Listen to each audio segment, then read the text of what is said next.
It's that time again.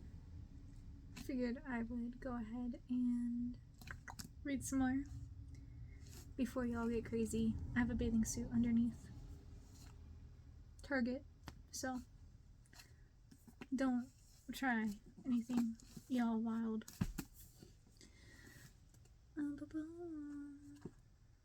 We're on chapter 2,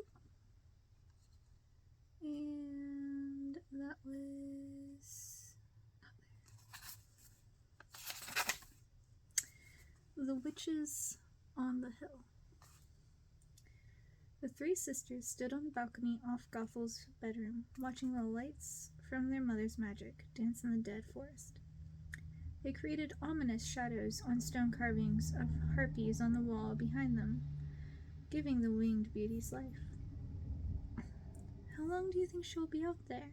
asked Hazel. Her voice was quivering. "Don't be frightened, Hazel. Everything will be okay.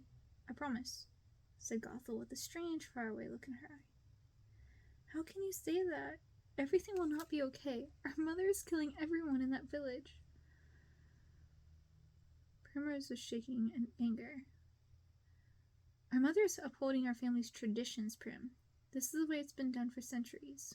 Primrose looked at Gothel like she was something vile, like she was an alien species she didn't recognize. "Don't look at me like that." Gothel was hurt. She felt her sister's revulsion, but there was nothing she could say to make her sister comprehend why Gothel understood what her mother was doing, and no way to explain why Gothel would do the same thing in her mother's place. "What's gotten into you, Gothel? How are you okay with any of this?" Gothel couldn't answer, but Primrose thought she knew. She could feel Gothel's emotions, which were swirling around her like the tempest of anticipation. "You want Mother's power," Primrose exclaimed, "don't you?" Gothel considered it for a moment and said, "Yes, that's part of it, but I'm not being selfish, Prim. I want her power so I can protect you and Hazel. Mother won't be here forever, and someone has to keep us safe here. What if something happens to her? What if villagers revolt and attack us? How would I be able to protect you without Mother's magic?" Primrose stood her ground. "Earlier you said you wanted to see the world outside the thicket, Gothel. You said you didn't want to be trapped here forever, and now you're considering taking on a responsibility that will have you tethered here your entire lifetime?" Primrose seemed to be looking into Gothel's soul, considering an aspect she hadn't seen in her sister before. "Something within you has changed. Is it because Mother said she would finally share her magic with you? Do you really believe her?" Gothel wished her sister understood why she wanted to do this. "Of course I believe her. She's our mother." Primrose scoffed. "What the Hades is wrong with you? She's having everyone in the village killed. Are you actually telling me that doesn't bother you? In what universe is that not insane?" "Quite a few, actually," Gothel thought. She didn't want to upset her sister with the truth, but really there was no way of avoiding it. "It's always been done this way, Prim. Always. Long before Mother and long before Grandmother. Mother just hasn't had to do it in our lifetime. And she probably won't have to do it again for another 100 years. I'm sure the villagers will learn their lesson and stick to the pact their ancestors made with our ancestors." Gothel paused and continued, "And if they don't, we'll be forced to do it again until they learn. We have to make it clear we won't allow them to break the pact, that we aren't weak and we can't be taken advantage of." Gothel could tell Primrose was getting angrier with every word Gothel spoke, but she continued, "Tonight will work in our favor, Prim. Some of our horde is starting to crumble. Our ranks are thinning. We could use more dead should we ever need them again." Primrose was thunderstruck by Gothel's words. "Need them again? To do what? Kill innocent people because they don't want to give us their dead? Oh, that's right. I'm talking to Gothel. Always the logical one. The pragmatic sister. The smartest in the lot. Well, you don't sound intelligent, Gothel. You sound like a sociopath. You sound like Mother." Gothel gave her sister a sad smile. "Prim, read our history. This is how it's always been. For more generations than you can fathom. So what if our great-great-grandmothers were killing innocent people? That doesn't mean we have to. We can leave here. We can refuse. This doesn't have to be our life, Gothel. Please, let's just go the way we talked about earlier today. We can leave Mother here to do what she wishes, but I don't want any part of it." "We can't go, Prim. Not now. We have to stay." "Hazel, tell her we can't go," said Gothel to the silent Hazel who was standing at her side. Gothel Are you really going to do this? Please tell me you're not really going to do this. Primrose pleaded while Hazel watched her sisters argue, as she often did, waiting to find the proper moment to share her feelings. I am, Prim, and when Mother offers me her blood, I want you and Hazel to take it with me. Are you insane? Clearly you think I am, but I think if we all take Mother's blood tomorrow, we'll be able to share our thoughts. Think about it, Prim. I will always know if either of you need me. We will be able to protect each other. Primrose wrinkled up her face in disgust again. You mean you want to control us the way Mother is controlling you now? She spat, hurting Gothel's feelings. No, that's not it at all. Also, she's not controlling me. Then what was that all about earlier then? You looked bewitched. I was just dizzy. I was overwhelmed by Mother offering us. And what all that really means. You mean what Mother was offering you. You've always been her favorite. And you can lie to yourself about what that means, but you can't hide your heart from me. Listen to me, Gothel. If you do this, if you take Mother's blood, I will never forgive you. I will leave this place forever, and you will never see me again. Do you understand? Primrose was in tears, but she looked entirely serious. Prim, I love you. I love you so much, but you don't understand what you're saying. We have no idea how old Mother really is. She won't be with us forever. She can live as long as she wants. She doesn't have to die if she doesn't want to. You heard her. It would be her choice to go into the mist, said Primrose. What if something happens to her before she's ready to move on? How would I heal her without knowing her magic? Besides, you know one day she'll be too tired to stay in this world. She'll want to move on, just like her mother before her, and her mother before her, and like every witch of our blood before them. It's our duty to take her place to make sure our family's magic lives on after she passes into the mist. We have to stay here and protect our forest and uphold our traditions. You've always known this. Primrose shook her head. Not this way, Gothel. I won't be killing innocent people. I'll never be okay with killing children, and I will never forgive you if you do this. Gothel felt as if her heart was being ripped out. Her mother had finally agreed to share her magic with her, and her sister was forcing her to make an impossible choice. She sighed and said, You know you mean more to me than Mother's magic. Please, don't make me choose. Primrose said nothing. She just stared at her sister with tears sliding down her face. Gothel tightened her fists, squeezing them so hard her nails were piercing her palms, making them bleed. Fine, I won't do it. You know I can't lose you, Prim. I can't.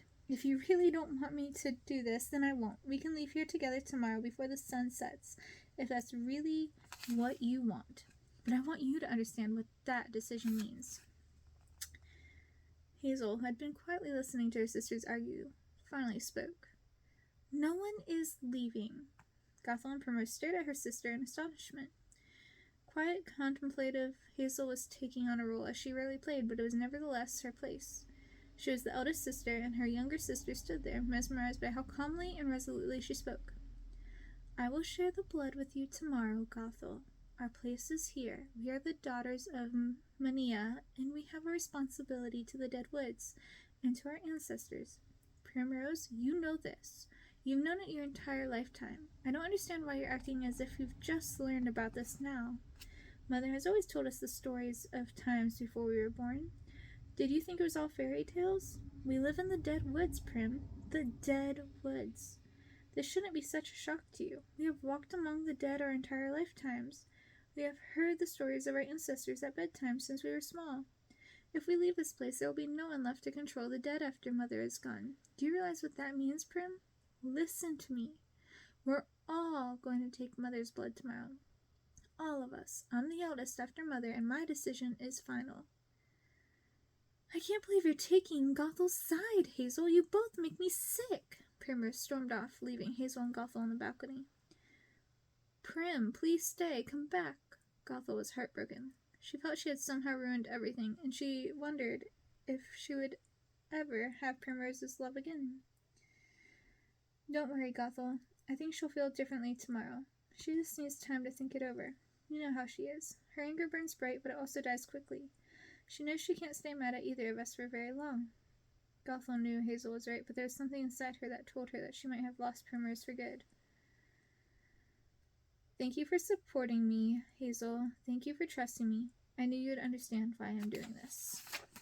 Hazel seemed to be thinking it over before responding. Finally, she said, I think I understand. We have to do it because it's our obligation. It's our obligation and birthright. I've spent so many years upset with Mother because I thought she was selfishly keeping her magic from us. I was ready to leave this place for fear of languishing here forever with nothing to do but wander these woods. But don't you see? If she wants to share her blood with me now, that means that she is getting ready to go into the mists. It means she's ready to move on and wants us to have her knowledge before she goes. Gothel, are you doing this to protect us like you said? Or are you doing it for the power? Gothel watched her sister walk out of the room before responding quietly. Oh, Hazel, what would you think of me if I said I was doing it for both reasons? Ho, ho, ho. Chapter 3. Together forever. Gothel's room was filled with the hazy grayish-blue light that's always accompanied sunrise in the deadwoods. Gothel pulled her red velvet duvet up around her chin, feeling a slight chill. She was reluctant to greet the day and face her sister Primrose, but when she was focused and really looked about, she realized she probably shouldn't be so worried.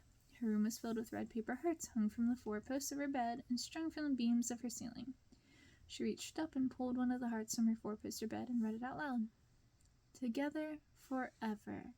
Gothel sighed, hoping it meant her sister wasn't angry with her anymore. She stood in her room, just looking at the gray stone walls and the magnificent view of the woods, realizing how much she really loved that house. For all her talk of leaving the dead woods, she realized in that moment she didn't really want to.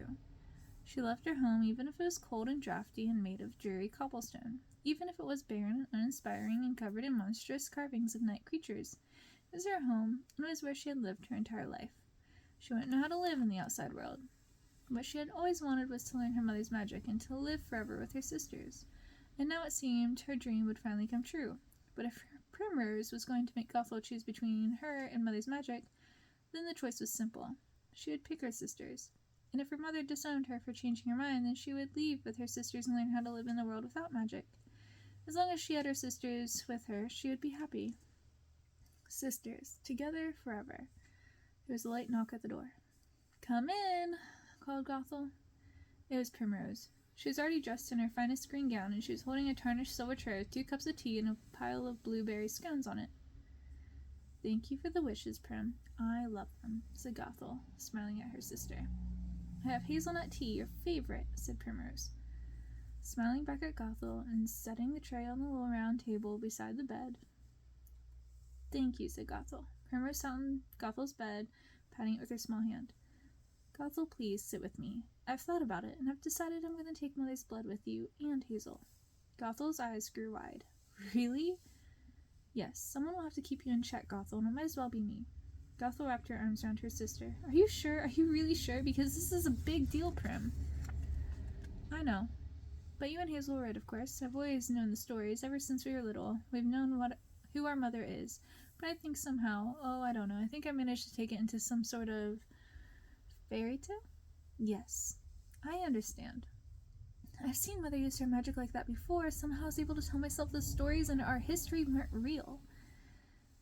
"I understand, Prim, but can I say I think I'm worried about her? Something within her has changed. Something isn't quite right. I wish you and Hazel wouldn't fret over Mother so much, Gothel. She'll be with us for at least another 100 years. I hope so. I could take it that long to teach us everything she knows." Primrose stood up from the bed, went to Gothel's closet, and pulled out a dark burgundy velvet dress and black velvet cloak. "Here, I think you should wear this. Hazel is wearing her silver. You won't want to be the only sister who isn't dressed for the occasion." "What occasion is that?" "Mother's ceremony, silly. I've already told her we're all taking blood this evening at sunset. She's in the conservatory now and making preparations." "You think she'll actually let us in there?" "Maybe. In another 50 years, said Primrose, laughing. "You know how Mother is. Do you have any idea what's in there?" "I think it's Rapunzel." "Who?" "It's a flower. The only thing that grows in these woods lives in that conservatory." "How do you know all this?" asked Primrose. "I've been reading Mother's journals for years. The flower has been in our family for generations. It will be part of our responsibility to keep it alive after Mother is gone." You're so weird, Gothel. Gothel flinched. Weird? Why? Nothing. Never mind. I love you. Are you sure you want to do this? You're not just doing it for me, are you? Asked Gothel, afraid Primrose would change her mind. Stop worrying, Gothel. I'm doing this so we can always be together. Just make me one promise. When you're Queen of the Dead, you won't ever kill the children of the villagers. I promise. Together forever, right? Together forever. Chapter 4. Let's see how long this chapter is. Okay. Contemplating angels. Huh. Not long at all. Okay. The stone path leading to the conservatory where Gothel's mother spent most of her time was flanked with dead, weeping willows that quivered in the wind, making eerie patterns of light on the pathway. Gothel walked alone, taking in her surroundings. She loved statues of weeping angels along the path, some of them peeking from behind the trees, others so old they were crumbling with their faces chipped away by time. There was one Gothel loved the most, her favorite angel. She was made of black marble and covered in dried moss. The angel's face was covered with her hands. Gothel imagined the angel was weeping for all of the dead that slumbered in their woods, crying for an eternity. And somehow that made Gothel feel better. She wouldn't ever need to cry for the dead. The angel would cry for her. The angel would cry forever. Gothel wondered how many women before her had walked the path to the conservatory, contemplating the angels. She wasn't entirely sure why she was going to the conservatory, other than she knew her mother was there, and some inexplicable force was leading Gothel to their mother.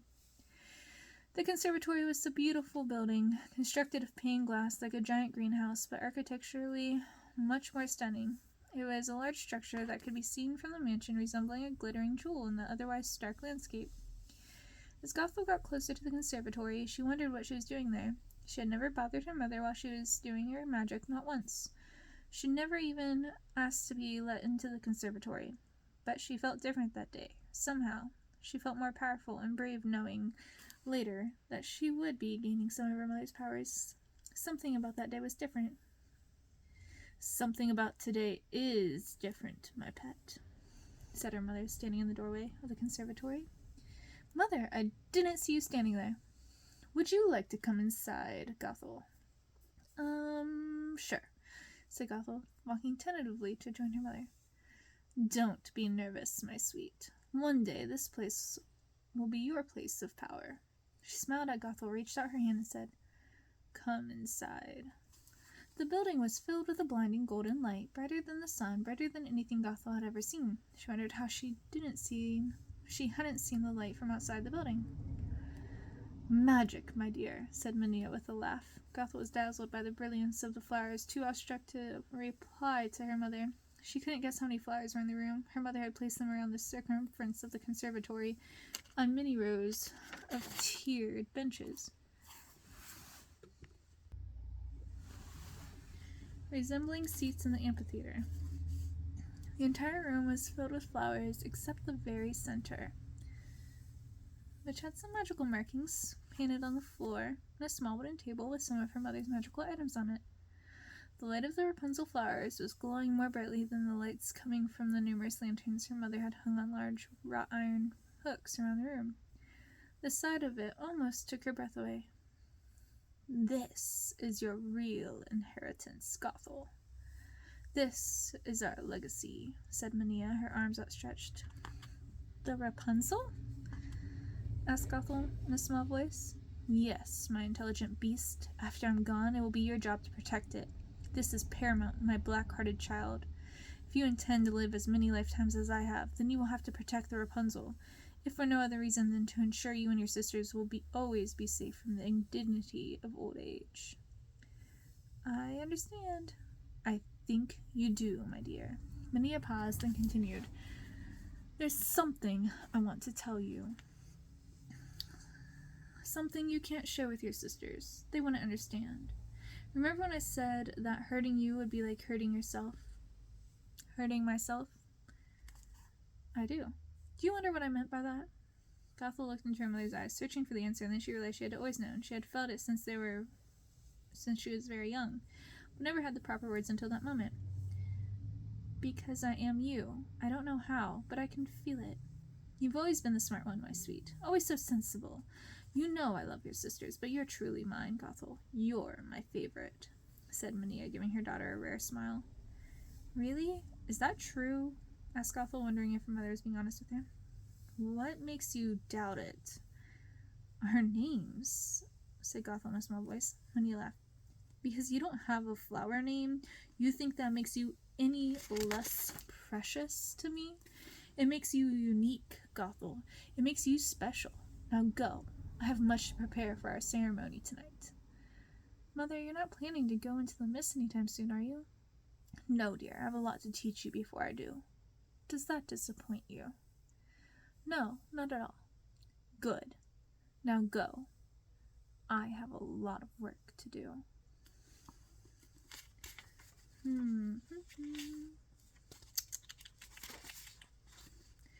Chapter 5. Before the Storm.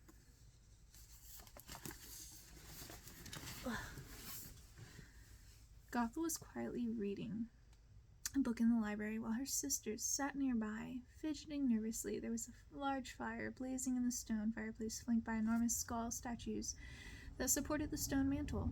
The light from the flames was dancing on numerous leather-bound books that filled the wall-to-wall bookshelves, dominating the room. That was Gothel's favorite place in the world. She always felt at peace there. So many books to read and worlds to escape into, so much history to learn, no matter what was happening, no matter how distressing it was. All she had to do was go to the library, and all would be well in her world. That evening was different. She couldn't distract herself from what was happening in just a few short hours. That night, everything was going to change. You're nervous, said Primrose, curled up in a black leather chair across the room. Gothel thought it was interesting that Primrose would always choose that chair, the one with the carving of an old tree filled with ravens on the wall behind it.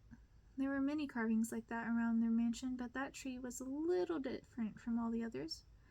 There were blooms almost too small to see, just like little sprouts bursting from the branches, and Gothel wondered if her sister had even noticed. It was so like Primrose to be surrounded by life and by color. She wondered how her poor sister had found herself in such a dreary place. It was as if she had been brought there from another world. Now her sister Hazel looked like she belonged there. She looked as though all the color had been leached from her. She looked like a ghost sitting in her chair near the fireplace, the light dancing off the carvings of winged griffins behind her. Am I nervous? Asked Gothel with surprise. Well, I know I am, said Primrose. Honestly, I'm not sure how I'm feeling. Excited, maybe? I don't know. Gothel stood up. Oh my goodness, think about it, Prim. In a few hours after we take Mother's blood, we're going to be able to hear each other's thoughts.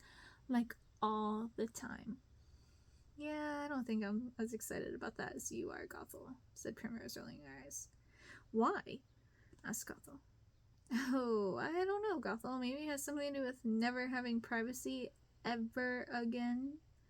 Hazel interjected. Primrose, you won't have to share what you're thinking all the time. It would be maddening to hear each other's thoughts constantly. Hazel glanced at Gothel. It was giving her a look like she was surprised Hazel knew what she was talking about. You're not the only one who reads Mother's books, you know, Gothel. Gothel smiled. How should we spend our last moments as our current selves? Gothel, you're so weird. Seriously, what are you talking about? Asked Primrose. Our lives are going to change forever today, Prim, said Gothel. She seemed almost giddy, and it was annoying Primrose. That's true, said Primrose with an odd look on her face that her sisters couldn't quite read. What's wrong? What's that face you're making? Did you change your mind? Asked Gothel. She didn't change her mind, Gothel. Calm down, said Hazel. She turned to Primrose. And you, stop teasing Gothel. She isn't weird. She's right. We'll be different people after tonight. Different versions of ourselves. It's not a strange question. How should we spend our last evening together before we start schooling with Mother? I don't know about you two, but I'm going to spend it alone, said Primrose, standing up in a huff and storming out the room. Primrose, what's wrong? Called Gothel as Primrose slammed the door behind her. What just happened? What did I say? Gothel was confused and hurt. Hazel shook her head. You didn't say anything. Prim is just being dramatic. Her life isn't going the way she planned, and she's sulking. What do you mean? Hazel smiled at her sister. You know Primrose. She just wants to have fun. She'd be content to spend the rest of our days wandering the woods and hanging her hearts in the tree as long as she has us. And that's all changing. We're going to be spending all our time with Mother, learning how to take her place. It won't be the three of us together the way she imagined. That frightens her. I think she already misses us. But we're here. We're all here. And when we take Mother's blood, we will all be more powerful. We will be able to do magic, not just feel each other's emotions. We'll be able to do real magic, said Gothel.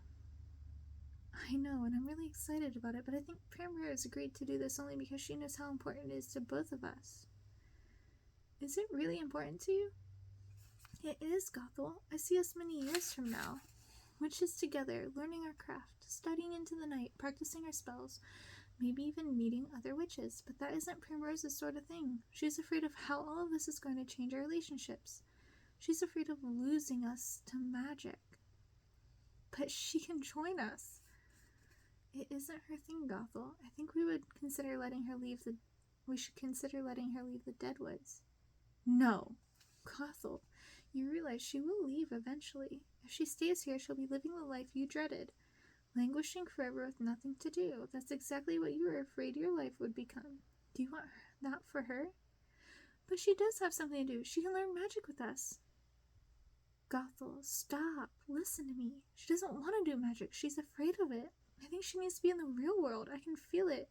I know she doesn't see herself here forever. Hazel sighed. Gothel, do you remember when we were small, how we'd all run around the city of the dead, knocking on the crypts? I do. Yes, it was our favorite game. We played it all the time. Primrose loved that game. She loved it until the day Jacob answered her knock and scared the Hades out of her. And it was the next day she started hanging ribbons and hearts. Don't you see? She's trying to make our woods into a beautiful place because it frightens her. She doesn't belong here. Gothel sighed. But it's already a beautiful place. Primrose doesn't think so, said Hazel with a sad smile. Well, I would never make her stay if she really wanted to go, Hazel. Of course, if she wants to leave, we should let her, but not while Mother's still alive. She would never allow it. Do you know what that means for a witch of our blood to leave the Deadwoods? They can never return. We'll have to wipe her memory of this place and us. After Mother is gone, we can do things our own way, Gothel. That's true. Maybe. Can we decide how to handle it when the time comes together? Hazel smiled. All right, then. We'll decide together. Well,